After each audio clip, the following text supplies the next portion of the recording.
ఆంధ్రప్రదేశ్ రాష్ట్రంలో కూటమి ప్రభుత్వం మహిళలకు ఆగస్టు 15వ తేదీ నుంచి ఉచిత బస్సు ప్రయాణ సౌకర్యాన్ని కల్పిస్తోంది. ఆగస్టు 15వ తేదీ నుంచి స్త్రీ శక్తి పేరుతో రాష్ట్ర ప్రభుత్వం ప్రారంభించిన ఈ పథకం పట్ల మహిళల్లో సంతోషం వ్యక్తమవుతోంది. సూపర్ 6 హామీల అమలులో భాగంగా ఈ పథకాన్ని తీసుకువచ్చిన ఏపీ ప్రభుత్వం జీరో టికెట్ పైన మహిళలకు ఉచిత ప్రయాణ సౌకర్యం కల్పిస్తోంది. ఫ్రీ బస్సులలో ఎక్కడికి వెళ్లాలన్నా రై అంటూ సులభంగా ప్రయాణాలు చేసేస్తున్నారు మహిళలు. చూడాలనుకున్నవి తిరగాలనుకున్నవి చకచకా తిరిగేస్తున్నారు. ఉచిత బస్సు ప్రయాణ పథకంలో ఏపీలో బస్సులలో మహిళల ఆక్యుపెన్సీ బాగా పెరిగింది. వీరి ప్రయాణ సౌకర్యానికి ఆర్టీసీ అదనంగా బస్సులు సైతం ఏర్పాటు చేయవలసిన పరిస్థితి వచ్చింది.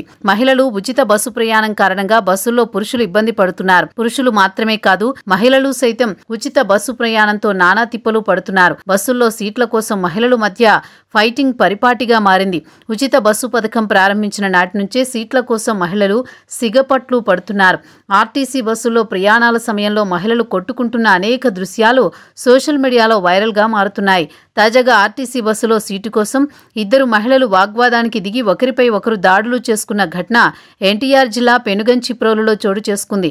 పెనుగంచిప్రోలులోని తిరుపతమ్మ అమ్మవారి దేవాలయానికి భారీగా భక్తులు వెళ్తున్న క్రమంలో పెనుగంచిప్రోలు నుండి విజయవాడ బయలుదేరిన ఆర్టీసీ బస్సులో 60 మంది ప్రయాణికులు ఎక్కారు.